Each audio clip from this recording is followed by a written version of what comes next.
Hello everyone. ये video में हम लोग डिस्कस करने वाले हैं जो सीएम इंस्टीट्यूट अपना online mock test paper conduct कर रहा है फॉर दिसंबर 2020 एग्जाम। उसका पेपर 10 का एक पर्टिकुलर सीरीज को हम लोग डिस्कस करने वाले हैं।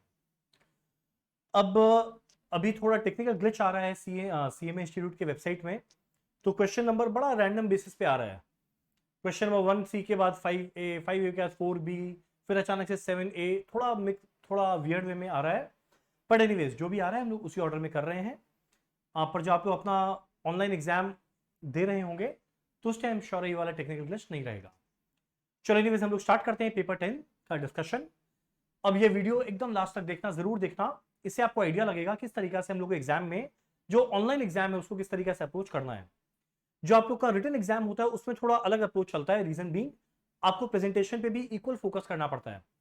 पर जो आपका ऑनलाइन एग्जाम है जो एमसीक्यू पैटर्न में है, तो आपको मेन एक्यूरेसी पे ध्यान देना है as compare to rather than presentation.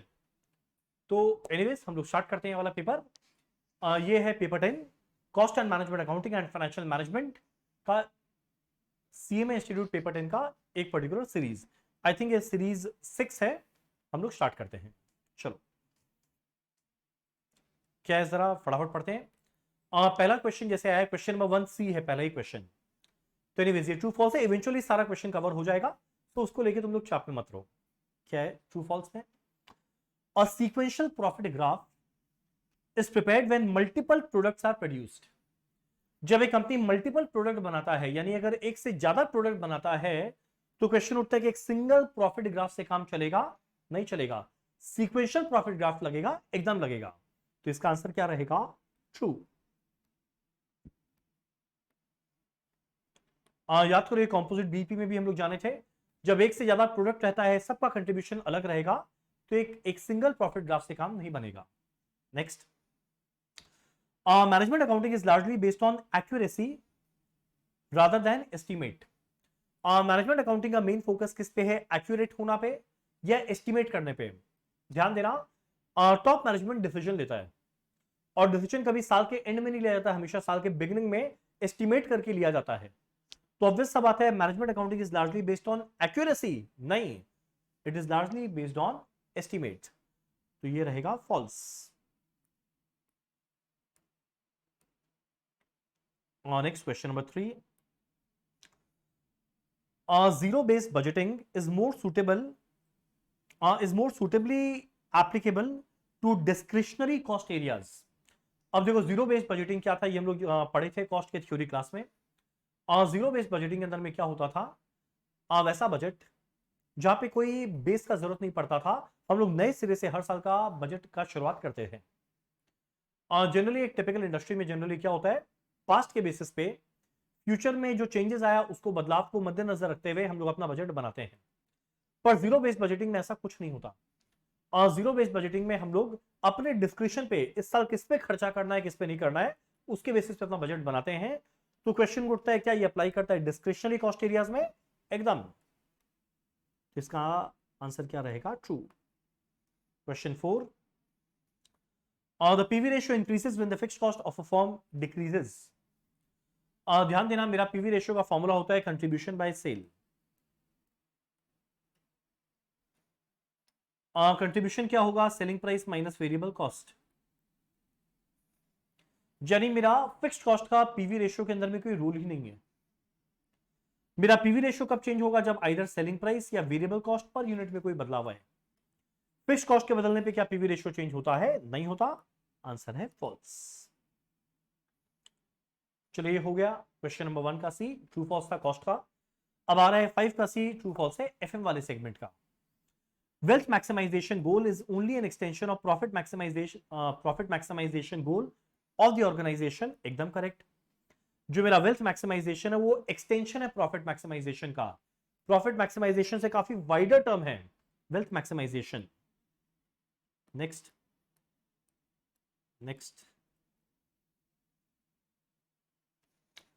cost of capital is not the minimum required rate of earnings or the cutoff rate of capital expenditure। गलत। cost of capital is the minimum required rate of return, जबकि यहां पे word ये लोग क्या लिखा है? not the required rate of return। याद करो कैपिटल राइटिंग चैप्टर जो हम लोग पढ़े थे उस टाइम हम लोग डिस्कस भी किए थे कि मेरा कॉस्ट ऑफ कैपिटल हो या minimum required rate of return हो या डिजायर्ड रेट ऑफ रिटर्न हो, ये सब कुछ इंटरचेंजेबली यूज करते थे। तो मेरा cost of capital is the minimum required rate of return, यहां बोला नॉट, तो ये क्या बन गया है, फॉल्स। चलो हमारा नेक्स्ट क्वेश्चन क्या है। Next question, low degree of operating leverage and high degree of financial leverage is not an ideal situation। गलत, ये एक आइडियलिस्टिक सिचुएशन होता है। ऑपरेटिंग लेवरेज कम रहे यानी ऑपरेटिंग फिक्स कॉस्ट कम रहे, अच्छा बात। High degree of financial leverage यानी ज्यादा लोन लेके हम अपना बिजनेस करें तो बढ़िया है ना, किसी और के रुपए पे पैसा कमा, उसको थोड़ा इंटरेस्ट दे और ताकि ट्रेडिंग और इक्विटी का मेरे को बेनिफिट मिले। तो बोलता है कि is not an ideal situation, false, this is an ideal situation. Next, IRR indicates, याद करो आईआरआर वो रेट था जिस रेट पे मेरा PV of cash inflow PV of cash outflow बराबर रहता था, यानी एनपीवी जीरो रहता था। IRR indicates the discounting rate at which NPV zero, absolutely true, correct एकदम। चलो नेक्स्ट, अब हमारा क्वेश्चन 1A आ गया जो objective type MCQ based question है। क्या लिखा हुआ है, a budget that gives a summary of all functional budget, आगे हम पढ़ेगा ही नहीं, जो summary of all functional budget बताए उसको हम लोग मास्टर बजट बोलते हैं। Next, when there are no opening or closing stock, profit under marginal costing will be equal to profit under absorption costing। याद करना जब रिकंसिलिएशन पढ़े थे, reconciliation of profit as per absorption as per marginal, तो बताया था reconciliation का एकमात्र कारण होता है ओपनिंग और क्लोजिंग स्टॉक। कारण क्या, एब्जॉर्प्शन कॉस्टिंग में फिक्स्ड कॉस्ट वेरिएबल कॉस्ट दोनों आता है, जबकि मार्जिनल कॉस्टिंग में ओनली वेरिएबल कॉस्ट आता है। तो स्टॉक का वैल्यूएशन दोनों में अलग हो जाता है, पर अगर स्टॉक ही नहीं है तो यह दोनों का प्रॉफिट सेम रहेगा।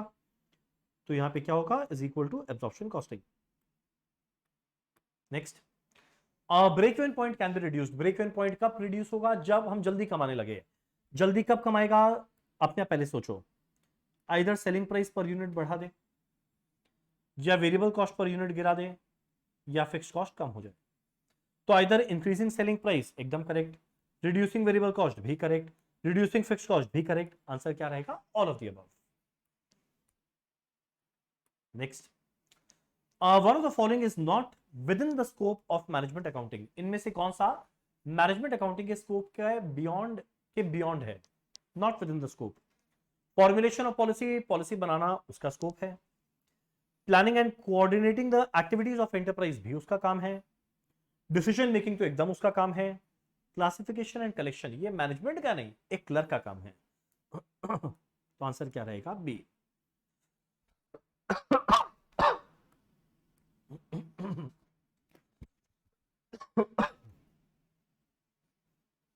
नेक्स्ट, हमारा क्वेश्चन 5,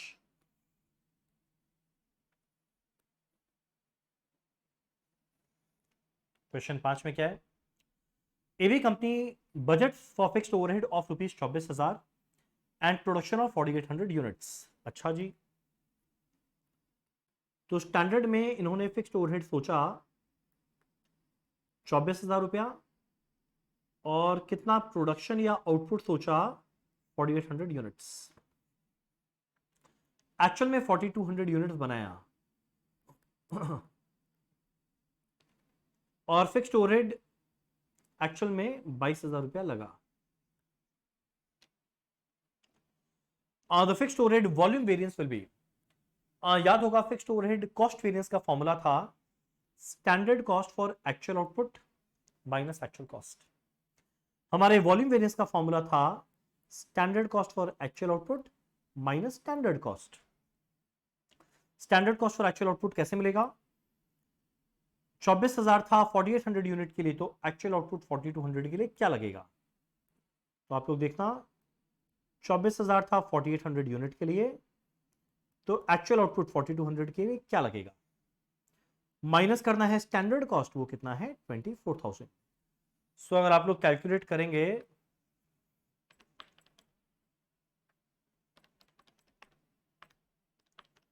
जाएगा 3,000 माइनस यानी एडवर्स, ये एक पहला तरीका। या दूसरा तरीका देखो क्या है, 24,000 यूनिट शुरू में सोचे, सॉरी 24,000 रुपया लगेगा, 4800 यूनिट बनाएंगे, यानी पर यूनिट कितना रिकवर करेंगे? 24,000 बाय 4800, 5 रुपया पर यूनिट। ठीक, पर साल के में पता चला यार 4800 की जगह हम खाली 4200 यूनिट बनाया, यानी 600 यूनिट कम बनाया, तो रिकवर भी कम करेगा। कितना? 600 इंटू 5, 3000 रुपया कम रिकवर करेगा। जो खराब है तो 3000 एडवर्स।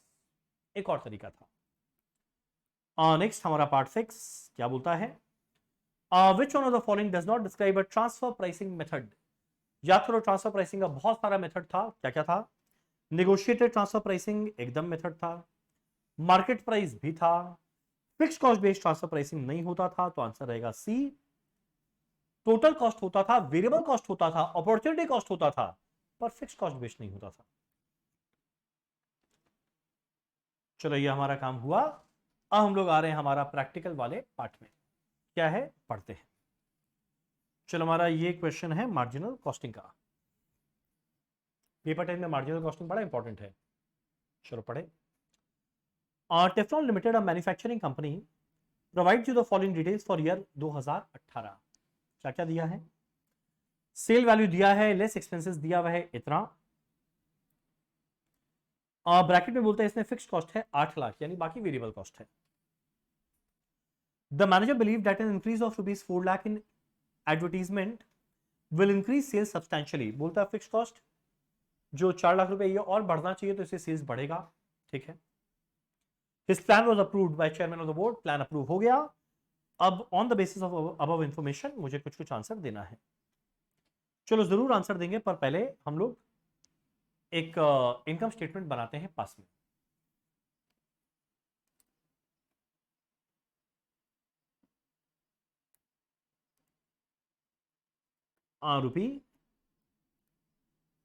रुपी पर यूनिट। सेल वैल्यू देखो दिया हुआ है 16 लाख। जब कितना यूनिट्स हो रहा है? 16,000, यानी पर यूनिट 100 रुपया। माइनस करेंगे वेरिएबल कॉस्ट। अब 17,60,000 में से 8 लाख फिक्स कॉस्ट है, यानी बाकी वेरिएबल कॉस्ट होगा। तो 17,60 में से 8 लाख हटा, कितना बचेगा? 9,60,000।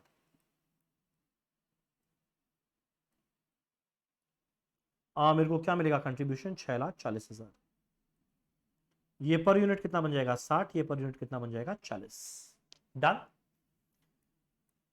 माइनस करना है फिक्स कॉस्ट। मेरा फिक्स कॉस्ट 8 लाख है, पर ध्यान देना मैनेजर को लगता है 4 लाख का और एडवर्टीजमेंट बढ़ जाए तो मजा आ जाए, और चेयरमैन बोला हाँ बढ़ा दे। ये अब मेरा फिक्स कॉस्ट 8 लाख नहीं रहा, 8 + 4 12 लाख हो गया है। तो मेरा प्रॉफिट लॉस में आ गया है 5,60,000। कोई चाहे तो पर यूनिट यहां निकाले, अदरवाइज जरूरत नहीं होता। फिक्स कॉस्ट में पर यूनिट का जरूरत नहीं होता। डन। चलो मेरा इनकम स्टेटमेंट कंप्लीट। अब निकालने क्या बोला है मुझे देखना है। क्या निकालने बोला है? Break even sales. अब यूनिट में निकालना है या वैल्यू में नहीं बताया, पर देख भाई ऑप्शन सब यूनिट्स में, मतलब यूनिट में निकालना है। बीपी यूनिट्स में निकालना है। फॉर्मूला क्या? Fix cost divided by contribution per unit. मेरा फिक्स कॉस्ट कितना है जरा देखो। मेरा फिक्स कॉस्ट कितना है? 12 लाख। कंट्रीब्यूशन कितना है? 40। तो 12 लाख बाय 40 कितना बन जाएगा? 12 लाख बाय 40 कितना बन जाएगा? 30,000 यूनिट। आंसर क्या बनेगा? ए। बड़ा इजी था। चलो ये सेम क्वेश्चन है, वापस पढ़ने मत बैठ जाना, बस खाली पार्ट 2 पढ़ो। क्या लिखा है? What additional sales will be required to offset the increase in advertisement outlay। मेरा एडिशनल एडवर्टीजमेंट का खर्चा कितना लग रहा था? 4 लाख रुपया। बोलता है मेरे को और एडिशनल कितना सेल करना पड़ेगा इस 4 लाख रुपए के एडवर्टीजमेंट को पूरा कंपेंसेट करने के लिए, यानी मुझे कितने रुपए को कंपेंसेट करना है, कितना एक्स्ट्रा फिक्स कॉस्ट को कंपेंसेट करना है? 4 लाख डिवाइडेड बाय मेरा कंट्रीब्यूशन पर यूनिट कितना आता था? मेरा कंट्रीब्यूशन पर यूनिट कितना आता था? 40 रुपया। तो मुझे 4 लाख रुपए को रिकवर करना है। किससे रिकवर करना है? 40 रुपया से। यानी कितना यूनिट बेचना पड़ेगा? देखो 4 लाख डिवाइड बाय 40 रुपया, कितना आएगा? 10,000 units.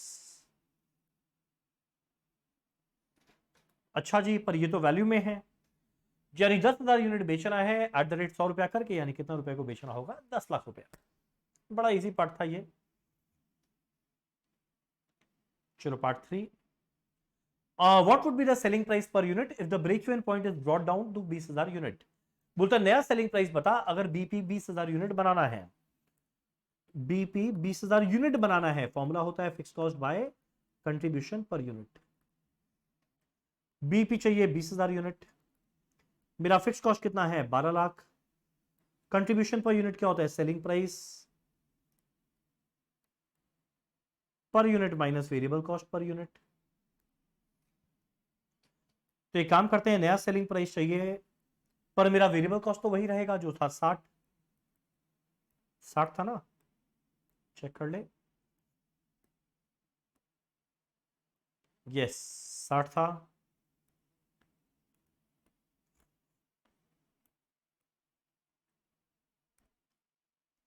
Is equal to 12 lakh divided by 20,000।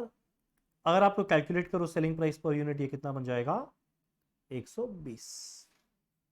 So answer क्या हो गया? 120। बड़ा इजी था।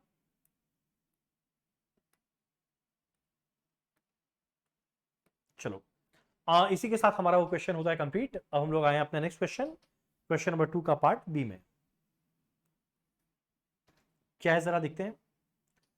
Arsenal limited has furnished the following relevant information for 2 years।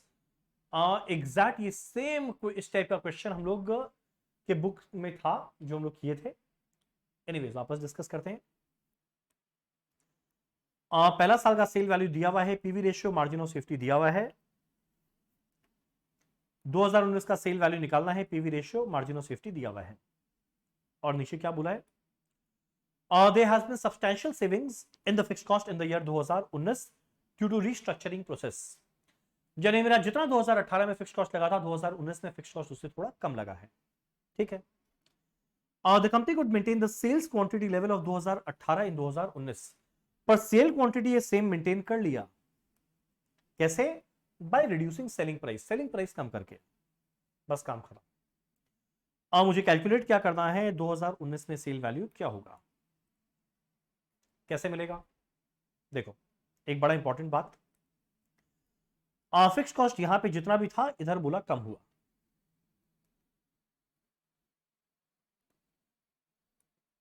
Selling price per unit यहां पे जितना भी था यहां बोलता है कम हुआ।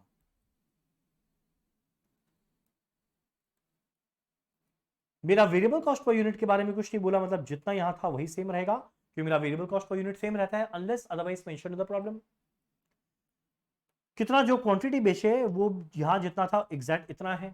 तो एक बात सोचो, मेरा variable cost per unit same है, मेरा क्वांटिटी सेम है, और दोनों को मल्टीप्लाई कर दे तो टोटल वेरिएबल कॉस्ट आएगा, वो क्या रहेगा? सेम।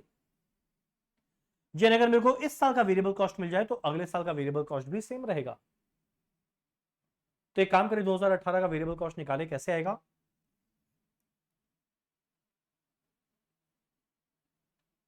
कैसे आएगा जरा देखे। मेरा पीवी रेशियो 50% है, याद करो रिलेशनशिप नंबर 1। अगर पीवी रेशियो 50% है मतलब वेरिएबल कॉस्ट भी 50% होगा। तो भैया सेल वैल्यू 9,30,000 है, उसका 50% वेरिएबल कॉस्ट होगा, मतलब कितना होगा? मेरा वेरिएबल कॉस्ट कितना होगा? 9,30,000 का 50% कितना आएगा? 4,65,000। पहला साल मेरा वेरिएबल कॉस्ट आया 465। अब अगले साल भी रहेगा सेम। अब अगले साल पीवी रेशियो अगर 38% है, यानी मेरा वेरिएबल कॉस्ट 100 माइनस 38 62% होगा। और अगर वेरिएबल कॉस्ट 62% होगा, जो किसके बराबर होगा? इसके, तो मुझे सेल वैल्यू मिल जाएगा। तो भाई 62% ऑफ सेल अगर 465 है तो सेल वैल्यू कितना आएगा? 465 डिवाइडेड बाय 62%। अगर हम लोग कैलकुलेट करें जाएगा 7.5 lakh.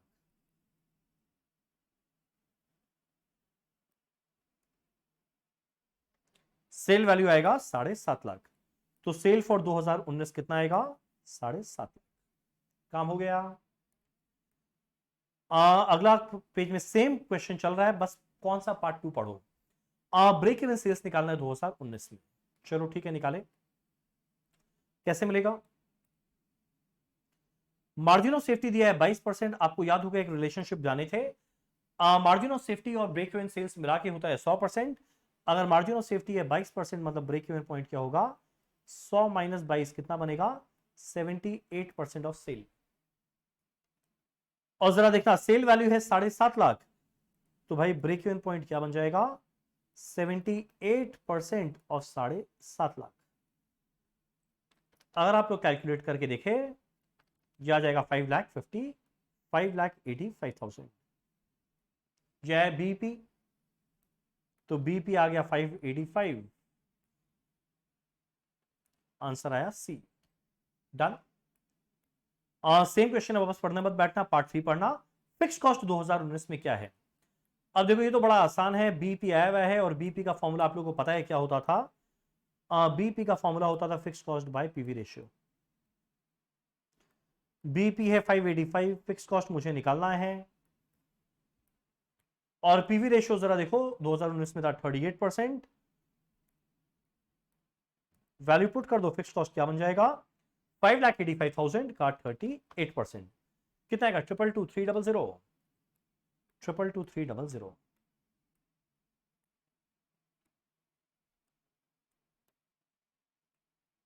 Triple two three double zero. Done, very easy. चलो हमारा ये क्वेश्चन भी हो गया। नेक्स्ट हम लोग आ रहे हैं क्वेश्चन नंबर 3 का पार्ट ए में, जो है पूरा स्टैंडर्ड कॉस्टिंग। चलो पढ़ते हैं। वेल, सेम क्वेश्चन हमारा किया हुआ है सेम नंबर के साथ। KEC Limited, a manufacturing company operating standard costing, produces a product Chemco by blending two basic raw material. The following standard have been set up for raw material A और B। याद होगा आप लोग इस type का question करते थे। Standard mix 40 और 60%, स्टैंडर्ड रेट दिया हुआ है। मेरा स्टैंडर्ड लॉस यानी मेरा नॉर्मल लॉस होने वाला है 10%। और ड्यूरिंग द मंथ एक्चुअल में बनाया 182 kg, और एक्चुअल में कितना क्वांटिटी किस रेट पे लगा दिया हुआ है। मुझे कैलकुलेट क्या करना है? Cost variance, price variance, usage या quantity variance, and that's it. यानी शॉर्ट मुझे मिक्स यील्ड नहीं निकालना है, यानी लास्ट वाला कॉलम नहीं बनाएंगे, एकदम लॉलीपॉप क्वेश्चन है। पास में बनाते हैं कॉस्ट कार्ड। सबसे पहले स्टैंडर्ड क्वांटिटी, फिर मुझे चाहिए for actual output standard rate,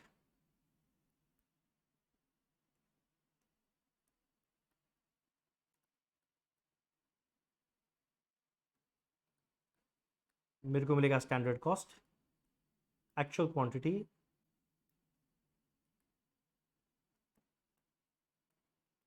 actual rate, मुझे मिलेगा एक्चुअल कॉस्ट। दो रॉ मटेरियल है ए और बी। ठीक, क्या बोलता है? 40 और 60% लगेगा, यानी अगर 100 जा रहा है रॉ मटेरियल तो ए का लगेगा 40, बी का लगेगा 60, मिला के 100। ठीक है, बोलते स्टैंडर्ड में लॉस 10% हो जाएगा। भाई 100 का 10% लॉस हो जाएगा, यानी आउटपुट कितना आना चाहिए? 90। बड़ा इजी है, यानी 90 को पाने के लिए 40 और 60 चाहिए। पर भाई मेरे को स्टैंडर्ड क्वांटिटी चाहिए होता है फॉर एक्चुअल आउटपुट। एक्चुअल में देखो कितना आउटपुट बनाया, 182, यानी 40 चाहिए होता है 90 के लिए, तो 182 के लिए क्या लगेगा? ये आएगा 80.89। 60 चाहिए होता है 90 के लिए, तो 182 के लिए क्या लगेगा? ये आएगा 121.33। मेन बस ये कैलकुलेशन करना था।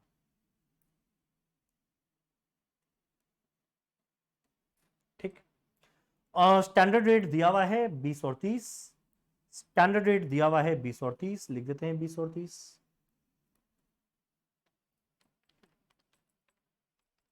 जाएगा 1617.8,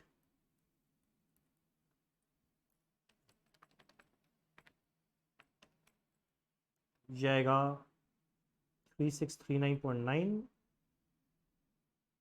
ये मिलाकर कितना बन जाएगा 5257.7।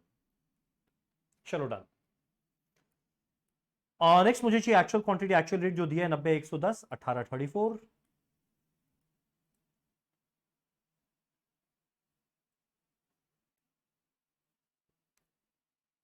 90, 110, 18, 34, ये बनेगा 1620, ये बनेगा 3740, ये मिलाकर आएगा 5360, और ये है 200। चलो मेरा कॉस्ट कार्ड हो गया। यानी कुछ नहीं करना, ये 3 कॉलम आया स्टैंडर्ड, ये 3 आया एक्चुअल, इसके बेसिस पे मुझे निकालना है 3 variance, cost, quantity and rate, that's it. चलो बड़ा आसान क्वेश्चन हो गया अब तो। चलो मेरा पहला निकालना है मटेरियल कॉस्ट वेरिएंस। एक काम करते हैं ना, यहां प्रेजेंटेशन तो करना नहीं है, कॉस्ट वेरिएंस एक साथ निकाल देते हैं। Standard cost minus actual cost, ये कितना आएगा 5257.7 माइनस 5360। अगर आप लोग कैलकुलेट करेंगे जाएगा 102.3, 102 पॉइंट, अच्छा ये माइनस में आया है, ध्यान देना।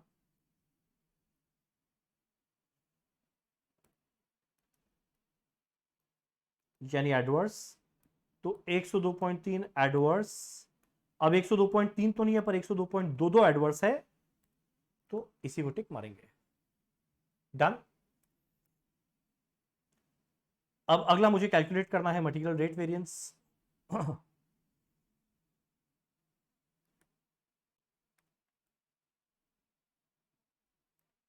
चलो अगला है मेरा मटेरियल रेट वेरिएंस। फॉर्मूला क्या होगा, standard rate minus actual rate into actual quantity. A और बी का निकाल लो। स्टैंडर्ड रेट है 20, हम सीधा कैलकुलेटर में कैलकुलेट कर रहे हैं। 20 माइनस 18 यानी 2 इंटू 90, 180, प्लस में आया फेवरेबल बी का 30 माइनस 34 माइनस 4 इंटू 110 माइनस 440, यानी दोनों मिलाकर कितना आएगा माइनस 260, यानी 260 एडवर्स। तो मेरा रेट वेरिएंस आएगा 260 adverse. Where is rate variance, price या रेट वेरिएंस 260 एडवर्स। चलो हो गया। अब अगला निकालना है क्वांटिटी वेरिएंस। अब देखो क्वांटिटी वेरिएंस निकालते हैं।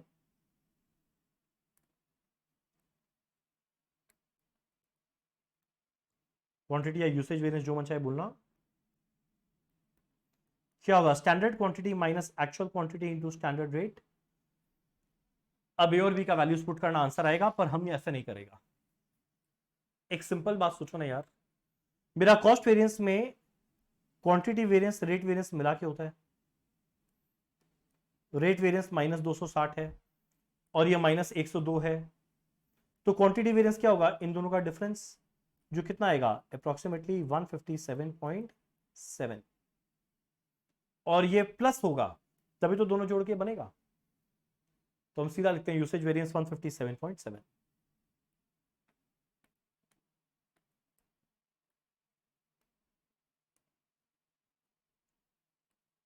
ये रहा। तो देखो ये फायदा है ऑनलाइन एग्जाम का। प्रेजेंटेशन अगर पूरा होता, आपको पूरा बैठ बैठ के फॉर्मूला लिखना पड़ता, वैल्यू पुट करके दिखाना पड़ता, पर कॉस्ट आया, रेट आया, क्वांटिटी आ गया, या क्वांटिटी रेट निकालो कॉस्ट आ गया।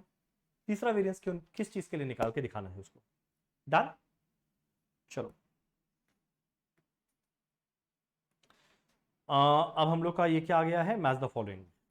बड़ा हौश पौश करके ये तुम लोग का पेपर साइट में आया है। एनीवेज क्या लिखा हुआ है, एब्जॉर्प्शन कॉस्टिंग। याद करो जो हम लोग पढ़े थे difference between absorption costing marginal costing, तो बताया था एब्जॉर्प्शन कॉस्टिंग में फिक्स्ड कॉस्ट वेरिएबल कॉस्ट दोनों आता है, जबकि मार्जिनल कॉस्टिंग में खाली वेरिएबल कॉस्ट आता है। तो इन्वेंट्री वैल्यूएशन के लिए एब्जॉर्प्शन कॉस्टिंग में फिक्स्ड एंड वेरिएबल कॉस्ट दोनों कंसीडर किया जाएगा। आंसर रहेगा डी। चलो management accounting, match the following में तो निकल गया, अब बचा 3। Management accounting is concerned with accounting information which is useful to management, absolutely correct. At which total revenue is equal to total cost, ये तो ब्रेक इवन पॉइंट है। Is frequently used in conjunction with establishing bid price, ये learning का होगा। तीसरा है break even point, देखो ये दो ऑप्शन निकल गया था। बीपी के at which total revenue is equal to total cost, I am sure जो भी फोर्थ वाला क्वेश्चन रहेगा उसका आंसर यही रहेगा। बिना पढ़े उसको टिक मार देगा। लर्निंग कर्व, ये तीनों ऑप्शन निकल गया था, आंसर रहेगा सी। तो थोड़ा स्मार्टली करो ना तो देखो बड़ा इजीली ये सारा का सारा चीज आराम से मैनेज हो सकता है। चलो नेक्स्ट। चलो ये क्वेश्चन है हमारा फिक्स्ड ओवरहेड कॉस्ट वेरिएंस का। रहीम एंड सन्स लिमिटेड का है। बजट और एक्चुअल दिया हुआ है, फिक्स्ड ओवरहेड इतना सोचे इतना लगा, प्रोडक्शन इतना यूनिट सोचे इतना लगा, standard time per unit actual R, ये हम हमेशा बोला था, इसको काट देना। कौन सा वेरिएंस निकालना है fixed overhead cost variance? Fixed overhead expenditure variance, fixed overhead volume variance, and बस इतना ही निकालना है। चलो ठीक है। बहुत ही लॉलीपॉप क्वेश्चन है। याद करो फिक्स्ड ओवरहेड का कोई भी वेरिएंस आएगा तो सबसे पहले मुझे कैलकुलेट करना है standard cost for actual output कितना। शुरू में 10,000 रुपया सोचे 2,000 यूनिट के लिए, यानी पर यूनिट 5 रिकवर करेंगे। एक्चुअल में बनाए 2100, यानी कितना रिकवर करेंगे? 5 रुपया पर यूनिट करके 2100 यूनिट में कितना रिकवर करेंगे? 10,500।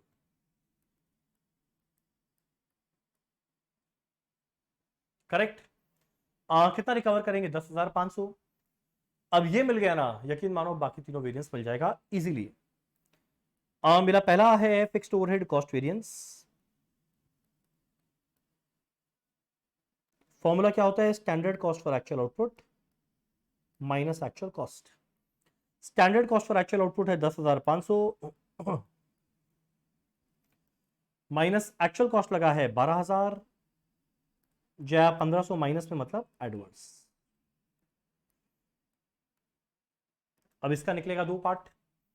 एक को बोलेंगे वॉल्यूम वेरिएंस, एक को बोलेंगे एक्सपेंडिचर वेरिएंस। वॉल्यूम वेरिएंस में सेम फॉर्मूला रहेगा, बस माइनस एक्चुअल की जगह स्टैंडर्ड कॉस्ट। तो भाई 10,500 था, स्टैंडर्ड कॉस्ट कितना था? 10,000, ये 500 प्लस में आया मतलब फेवरेबल। अगला एक्सपेंडिचर वेरिएंस। एक्सपेंडिचर वेरिएंस बड़ा इजी होता है। एक्सपेंडिचर वेरिएंस क्या रहता है? क्या सोचे क्या हो गया, क्या खर्चा सोचे क्या लगा। 10,000 सोचे 12,000 लगा,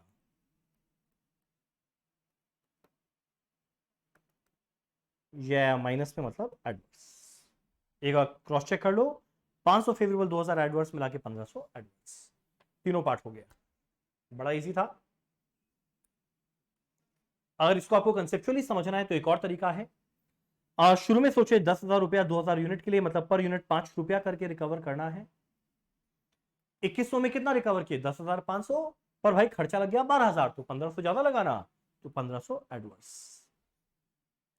वॉल्यूम वेरिएंस 5 रुपया करके रिकवर करना था, अब 2,000 की जगह 2100 बेचे, वॉल्यूम 100 यूनिट ज्यादा, तो 100 इंटू 5 500 रुपया ज्यादा रिकवर किए, जो अच्छा बात है, 500 रुपया ज्यादा रिकवर किए। एंड एक्सपेंडिचर वेरिएंस कितना सोचे? 10, क्या लगा? 12, 2,000 ज्यादा adverse. Done.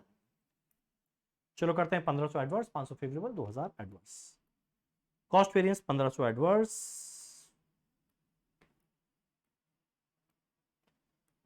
Expenditure variance 2,000 adverse,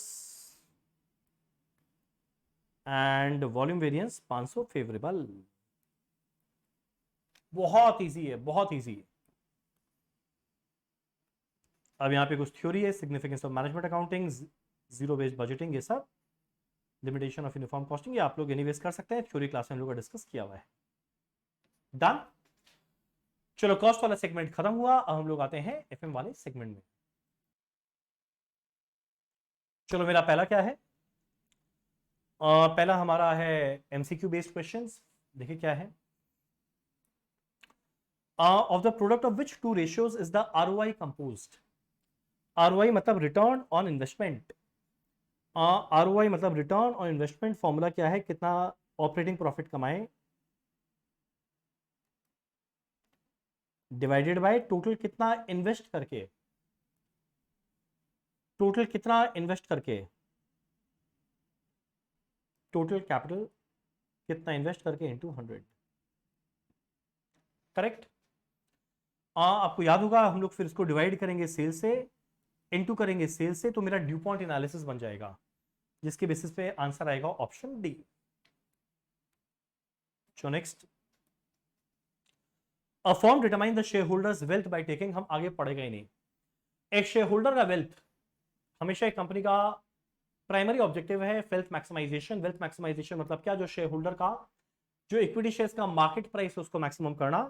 तो वेल्थ कैसे कैलकुलेट किया जाएगा, मार्केट प्राइस पर शेयर ऑफ द फर्म से। Next, capital budgeting technique which consider the time value of money is based on cash flow, accounting profit, interest rate, last dividend paid. याद होगा पूरे capital betting के अंदर में cash inflow cash outflow देखते थे, तो आंसर क्या रहेगा, cash flows of the organisation. Debt financing is the cheaper source of finance. Debt यानी लोन से पैसा लेना चीपर सोर्स क्यों है, याद करो जब केडी कैलकुलेट करते थे फॉर्मूला होता था interest into 1 minus tax rate by net proceed into 100। यानी जितना इंटरेस्ट देंगे उससे प्रॉफिट कम हो जाएगा, प्रॉफिट कम होने पे टैक्स बचेगा, तो भैया टैक्स डिडक्टिबिलिटी ऑफ इंटरेस्ट की वजह से ये चीपर सोर्स है। Next, what should be the optimum dividend pay out ratio. Dividend policy chapter का है। जब आर है 12%, के है 10%। आर मतलब क्या, बिजनेस कितना देता है 12। के मतलब क्या, मेरा चाहत कितना है 10। सोचो अपने आप, मेरे को चाहिए 10 पर बिजनेस दे रहा है 12%, यानी बिजनेस फैंटास्टिक है। और अगर बिजनेस फैंटास्टिक है तो आप लोग बिजनेस से रुपया निकालना थोड़ी चाहेंगे, बिजनेस में रुपया रखना चाहेंगे। तो अगर बिजनेस में रुपया रखना चाहेंगे तो जब डिविडेंड देगा ना, तुम लोग बोलेगा मत दो मत दो, आप अच्छा कमा रहे हैं आप अपने पास रखो। तो optimum dividend pay out ratio क्या होना चाहिए, 0।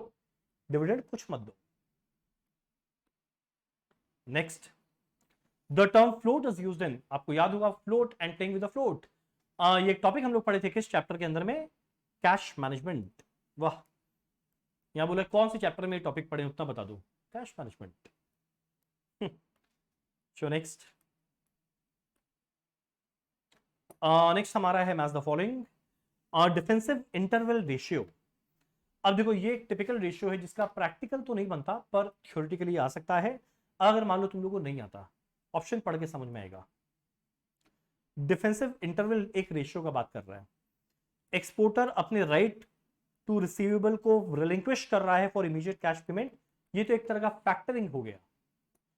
दो control limit for managing balances, ये याद करो मिलर और मॉडल में पढ़ते थे। एक ऐसा ग्राफ बनाते थे, लोअर मैक्सिमम रिटर्न पॉइंट इस टाइप का। Risk return trade off, risk return इसका इस रेशियो के साथ लेना देना नहीं है। Liquidity of firm in relation to its ability to meet daily operating expenditure. Obvious बात, आंसर डी बन गया।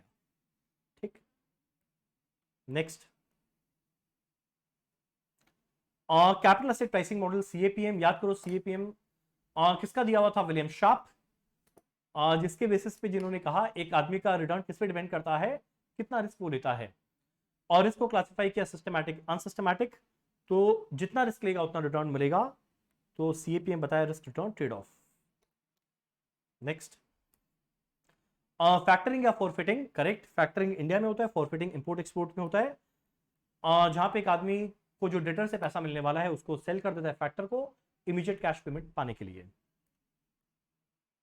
नेक्स्ट, मिलर और मॉडल के अंदर में दो कंट्रोल लिमिट था, जैसा ग्राफ में हम लोग डिस्कस किए थे। चलो बड़ा इजी था, हो गया। नेक्स्ट हमारा है एक कैश फ्लो स्टेटमेंट, पढ़ लेते क्या है।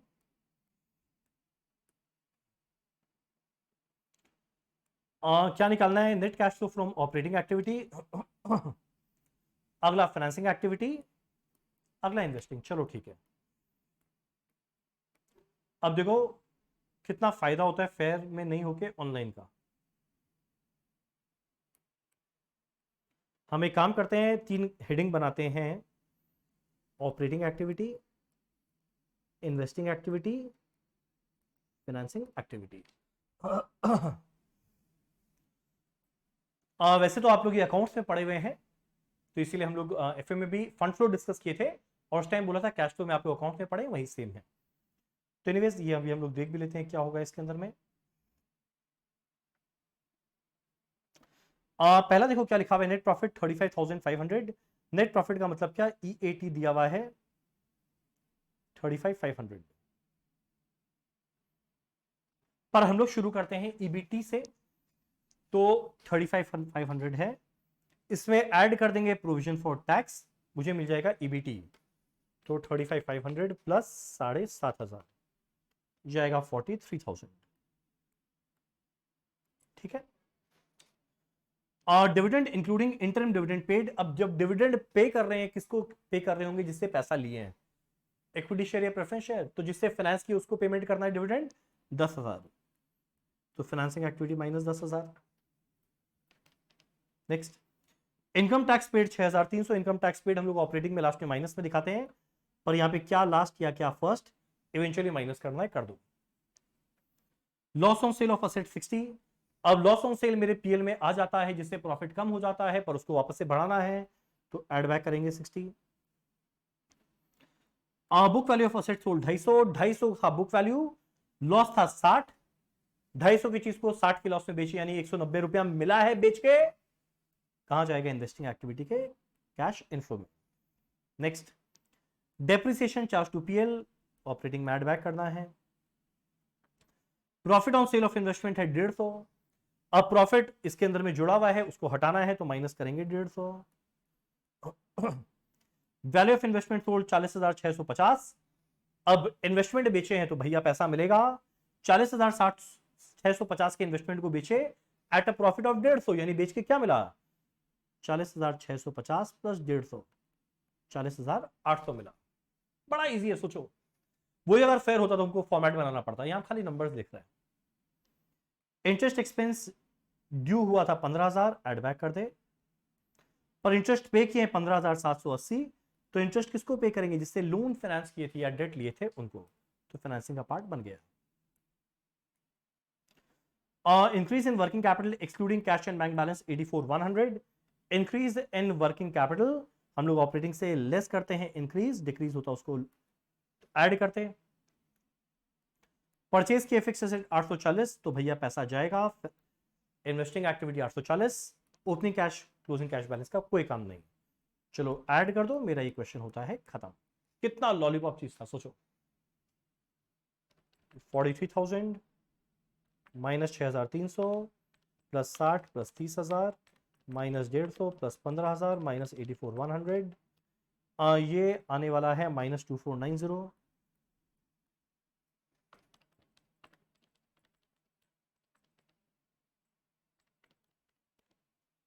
जाएगा 40,150,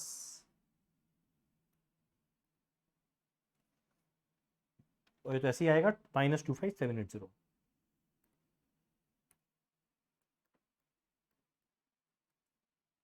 करेक्ट। एक भैया क्रॉस चेक करना है तो कर लो, ये तीनों को ऐड करके देख लो क्या हुआ। नेट में मेरा कैश इन्फो आया है 11,880 का, ओपनिंग बैलेंस को ऐड करके देख लो, मैच हुआ, एकदम हो गया, यानी मेरा सही चला सब कुछ। ऑपरेटिंग में क्या आया, माइनस 2490, सॉरी ये फाइनेंसिंग एक्टिविटी है, फाइनेंसिंग में क्या है, माइनस 25,780,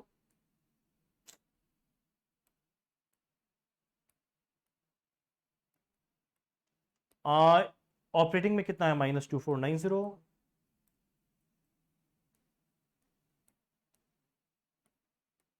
ऑपरेटिंग हो गया, फाइनेंस हो गया, इन्वेस्टिंग में आएगा 40,150, 40,150, डन। चलो इसी के साथ हमारा क्वेश्चन कंप्लीट। नेक्स्ट हमारा question 6B, Britannica limited is presently having credit sale of 12 lakh. Exact ये सेम क्वेश्चन सेम नंबर के साथ हमारा ऑलरेडी किया हुआ है मैनेजमेंट ऑफ रिसीवर्स चैप्टर में। यहां पे एग्जिस्टिंग में दिया हुआ है कुछ कुछ बात।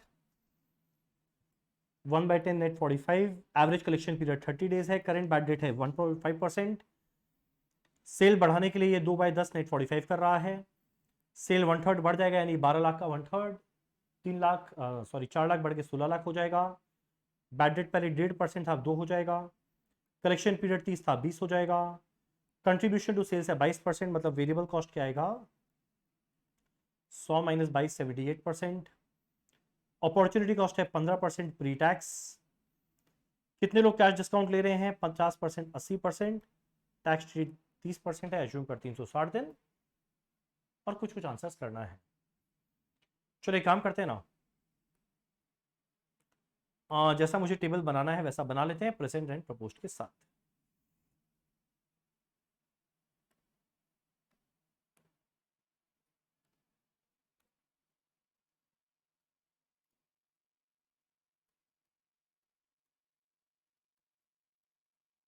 ये same question exact same number के साथ हमारा ऑलरेडी किया हुआ है। सेल एग्जिस्टिंग में था 12 लाख, पर प्रपोज में ये 1/3 बढ़ जाएगा, मतलब हो जाएगा 16 लाख। चलो माइनस वेरिएबल कॉस्ट। कंट्रीब्यूशन है 22%, मतलब वेरिएबल कॉस्ट है 78% ऑफ सेल। तो 12 लाख का 78% कैलकुलेट करो, ये आएगा 9,36,000।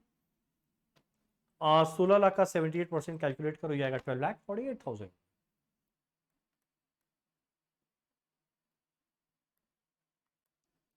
कंट्रीब्यूशन 264, 352।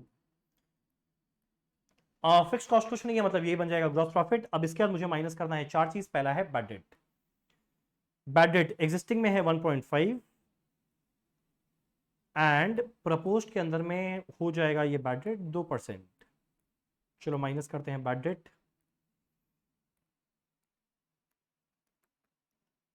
1.5%, 12 लाख का 1.5% कितना आएगा 18,000। 2%, 16 लाख का 2% कितना आएगा 32,000। डन। चलो अगला मेरे को माइनस करना है कैश डिस्काउंट।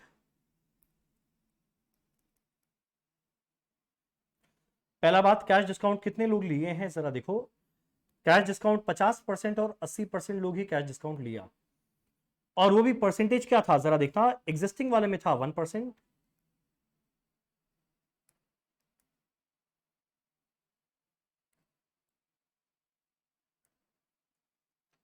और यहां पे है 2%। चलो ठीक है। तो पहला बात, 12 लाख का 50% कैश डिस्काउंट लिया, मतलब 6 लाख। और उनको भी 1% मिला है, यानी कितना मिला है 6,000 रुपया। दूसरे वाले में 16 लाख का 80% वाले लोग लिए। 16 लाख 80% कितना आता है 12,80,000। उसमें 2% करके कैश डिस्काउंट मिला, यानी कितना आएगा 25,600। डन। माइनस करना है मेरे को अगला कलेक्शन कॉस्ट जो नहीं है। आखिरी माइनस करना है अपॉर्चुनिटी कॉस्ट। मेरा अपॉर्चुनिटी कॉस्ट कितना है भैया,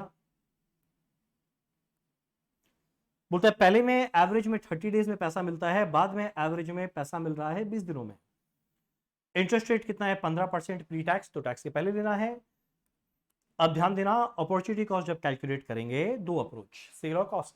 पर ध्यान देना है इंडिया है, इंडिया किस पे लगाएंगे कॉस्ट पे। तो ये कैसे कैलकुलेशन होगा, 9,36,000 यह है प्रिंसिपल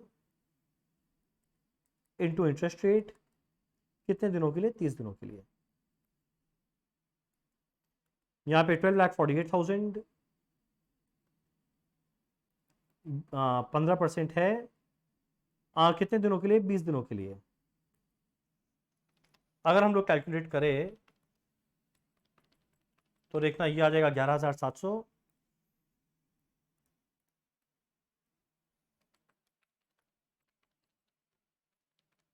ये आ जाएगा 10,400।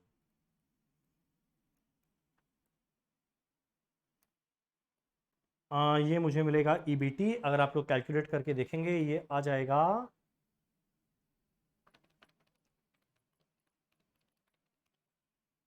228,300,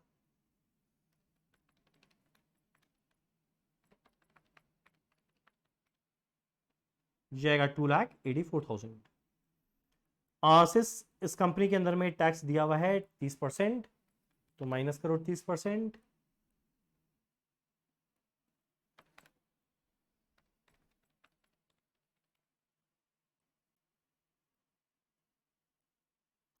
अब मेरे को मिलेगा नेट प्रॉफिट या फिर ईएटी, जो आप लोग कैलकुलेट करके देखना कितना हो जाएगा।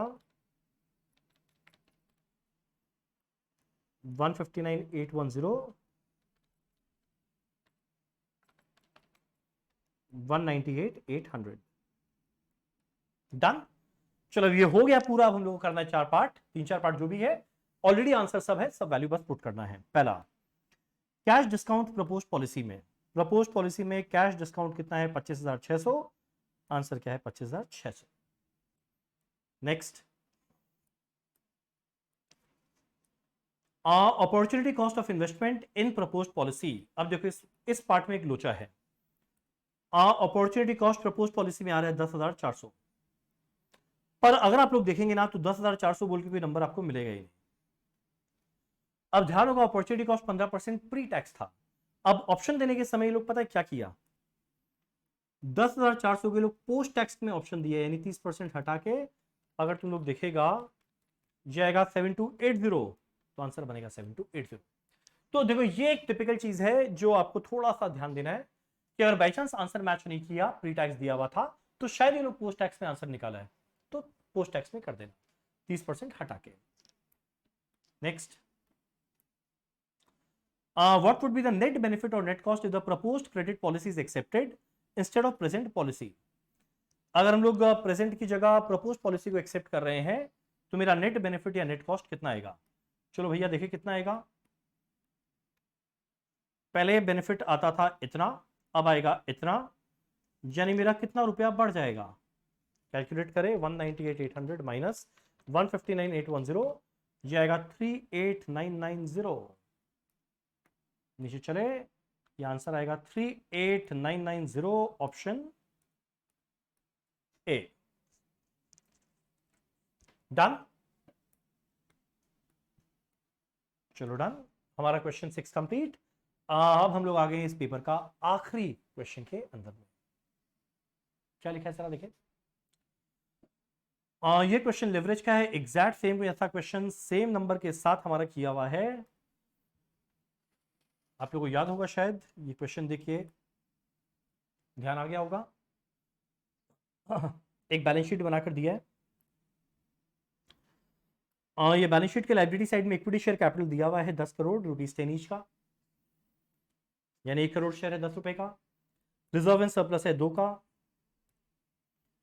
15% डिवेंचर दिया है 20, ये क्या निकालने में काम आएगा, इंटरेस्ट। 20 का 15% 3। Current liability, fix asset, current asset total दिया हुआ है। नेक्स्ट, 4 इंफॉर्मेशन दिया है। फिक्स कॉस्ट दिया हुआ है 8 करोड़ एक्सक्लूडिंग इंटरेस्ट। मेरा वेरिएबल ऑपरेटिंग कॉस्ट रेशियो, मतलब मेरा वेरिएबल कॉस्ट दिया हुआ है 65%, कुछ ना बोले हमेशा और सेल का। मेरा टोटल असेट टर्नओवर दिया है 2.5। आपको याद होगा टोटल असेट टर्नओवर, ये दुनिया में कोई भी टर्नओवर रेशियो फॉर्मूला है, तो टर्नओवर रेशियो है, फॉर्मूला क्या होता है, टर्नओवर डिवाइड बाय वो, टर्नओवर मतलब sale divided by total asset. Tax rate दिया है। तो भैया मेरा पहला काम क्या है, इनकम स्टेटमेंट बनाना, फिर कैलकुलेट क्या करना है, ऑपरेटिंग लेवरेज, अगला फाइनेंशियल लेवरेज, अगला कंबाइंड लेवरेज, और बस इतना ही। तो बड़ा इजी क्वेश्चन है। अगर मेरा इनकम स्टेटमेंट बन गया, मेरा काम हो गया। चलो एक काम करते हैं, जरा इनकम स्टेटमेंट बनाते हैं यहां पर।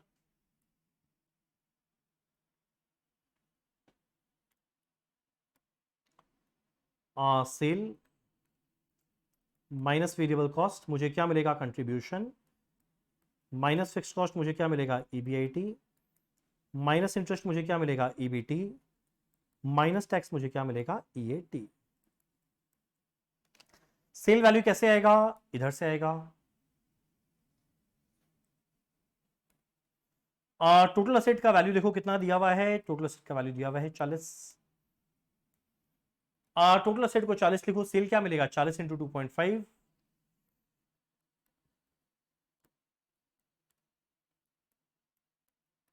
ये कितना आ जाएगा 100। मेरा वेरिएबल कॉस्ट कितना है 65% ऑफ सेल, तो 100 का 65% कितना बन जाएगा 65, कंट्रीब्यूशन 35। मेरा फिक्स कॉस्ट कितना है 8, यानी ईबीआईटी आया 27। इंटरेस्ट किसको देंगे, जिससे लोन लिए 20 का 15%, कितना आएगा 3, ईबीटी आया 27 माइनस 3 24। टैक्स देना है 40%, तो 24 का 40% दे 9.6, ये कितना बन जाएगा 14.4। डन। डॉल डीएफएल निकालना है, मिल जाएगा। सोचो कितना इजीली हम लोग का ऑनलाइन एग्जाम में फटाफट कर सकते हैं। डॉल किसकी वजह से आएगा, फिक्स्ड कॉस्ट की वजह से। फॉर्मूला क्या बनेगा, फिक्स्ड कॉस्ट के ऊपर contribution by EBIT. Contribution by EBIT 35/27, आप लोग कैलकुलेट कर लो कितना आएगा ये 1.296 डीएफएल। डीएफएल किसकी वजह से आएगा, इंटरेस्ट कैसे, फॉर्मूला ईबीआईटी बाय ईबीटी 27/24, कितना बन जाएगा ये 1.125।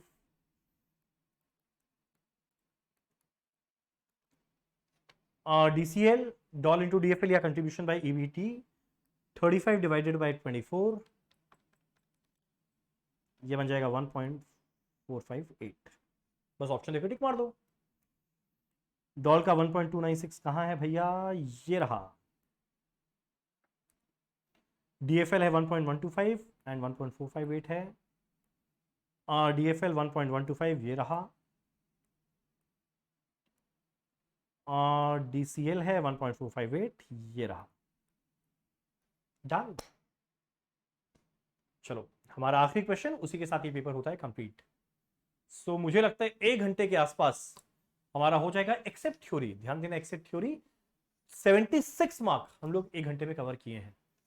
24 नंबर का थ्योरी के लिए आपको 2 घंटा मिलता है आराम से बैठ के लिखना। और एग्जाम में तो एनीवेज चॉइस रहेगा, एग्जाम में तो एनीवेज 24 नंबर का चॉइस में छोड़ सकता है तुम लोग 1.5 घंटे में या 2 से 2.25 घंटे में एक डिसेंट स्पीड के साथ, अच्छा रिवीजन के साथ पेपर कंप्लीट हो जाएगा। चलो एनीवेज, चलो वेल देखिए समझ में आ रहा है, कॉस्ट ऑफ कैपिटल चैप्टर का है। The following is the capital structure of टम्बम लिमिटेड। क्या क्या दिया हुआ है, बुक वैल्यू मार्केट वैल्यू दिया हुआ है, equity share 80 lakh, market value इतना। प्रेफरेंस शेयर्स का वैल्यू दिया हुआ है @100 रुपए ईच। अच्छा एक एक लाइन नीचे खिसक गया। 11% डिवेंचर्स ये रहा, रिटेन अर्निंग्स ये रहा, और ये है टोटल। ठीक है, क्या बोला है, the current market price of company's equity share is ₹200। Current market price दिया है मतलब P0 आज का price for the last year, पिछले साल। The company had paid dividend at 25%, पिछले साल डिविडेंड दिया, जो पिछले साल दिया मतलब वो D0 है। 25% दिया है, फेस वैल्यू है 100, यानी D0 क्या आएगा 100 का 25% 25 रुपए।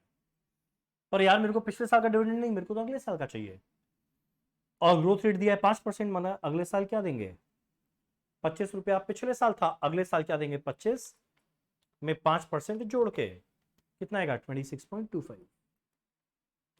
यह आया D1, यह आया P0, ये है G। Done. Corporate tax rate दिया हुआ है 30%, ये केडी निकालने में काम आएगा। शेयर होल्डर का पर्सनल टैक्स रेट दिया है 20%, ये केआरई निकालने में काम आएगा। अब मुझे आंसर देना है, क्या क्या पढ़ लेते हैं। Cost of equity KE, cost of preference and cost of debt KB and KD, WACC on the basis of market value weight, and that's it. और कुछ नहीं निकालना।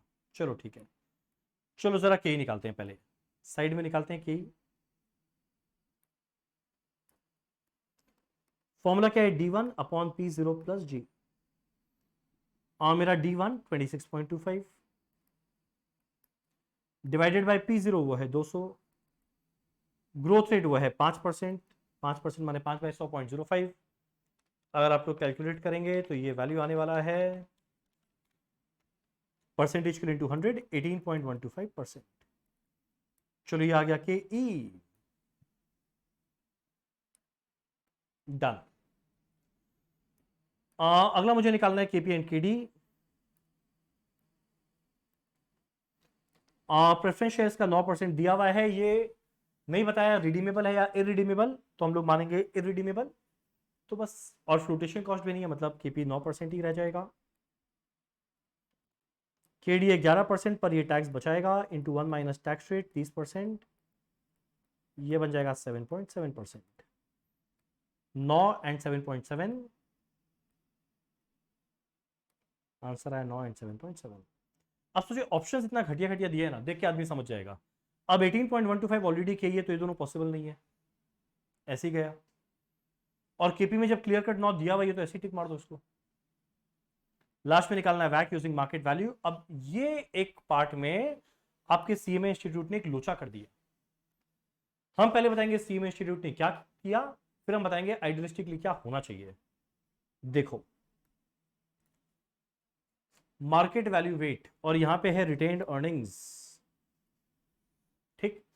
याद होगा मार्केट वैल्यू वेट अगर रहता था तो इक्विटी के मार्केट वैल्यू को हम लोग इक्विटी शेयर रिटेन अर्निंग्स में बांटते थे बुक वैल्यू के रेशियो में, यानी 8 और 4 का रेशियो मतलब 2:1 के रेशियो में बांटना चाहिए था। तो मेरे को चारों वैल्यू मिलता, चारों वेट निकालते। इक्विटी का कॉस्ट निकाले थे, केपी केडी निकाले थे, केआरई क्या होता, केई इंटू 1 माइनस शेयर होल्डर का पर्सनल टैक्स रेट जो आना चाहिए था 14.5%। पर अनफॉर्चुनेटली आपके सीएमए इंस्टीट्यूट ने जब ये क्वेश्चन का सॉल्यूशन किया तो ऐसा नहीं किया। उन्होंने क्या किया, बस इसी का वेट निकाला, इन्हीं तीनों को कॉस्ट लेके डब्ल्यूएसीसी निकाला, जो आइडियलिस्टिकली गलत है। इससे रिलेटेड मेरा डिस्कशन भी हुआ था एक सीएमए इंस्टीट्यूट में। मेरे एक फ्रेंड है जो पेपर और भी इवैल्यूएट करते हैं, तो इस मॉक टेस्ट के अंदर में इसका एक सोल्यूशन आपका गलत किया हुआ है। तो क्या सोल्यूशन किया हम आपको एक बार वो बता देता है, ताकि एटलीस्ट आप लोगों को पता चले इन्होंने किस बेसिस पे आंसर निकाला। क्या होना चाहिए हम बताया, पर इन्होंने क्या किया, 1,60,00,000 by 2.5 crore, 0.64, 24 divide by 2.5 crore 0.096, 0.264।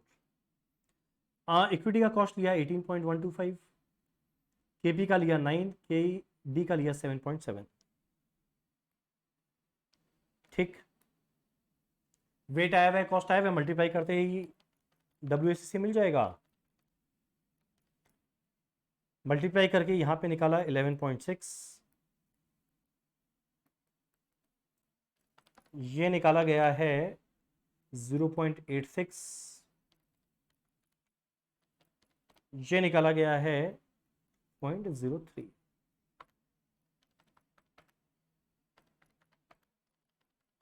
इसके बेसिस पे आ रहा है अप्रॉक्स 14.49। और अगर आप लोग देखोगे तो जो तीसरा वाला पार्ट है उसमें एक ऑप्शन है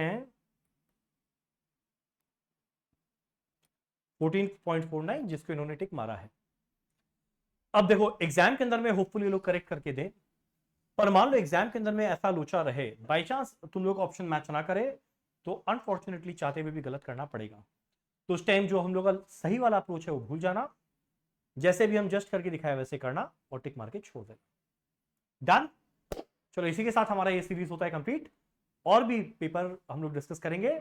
ऑब्जेक्टिव क्या था, फास्ट फटाफट कैलकुलेशन बिना प्रेजेंटेशन पर फुल एक्यूरेसी के साथ कैसे सॉल्व किया जाए, ये हम लोग ने डिटेल में डिस्कस किया हर एक क्वेश्चन।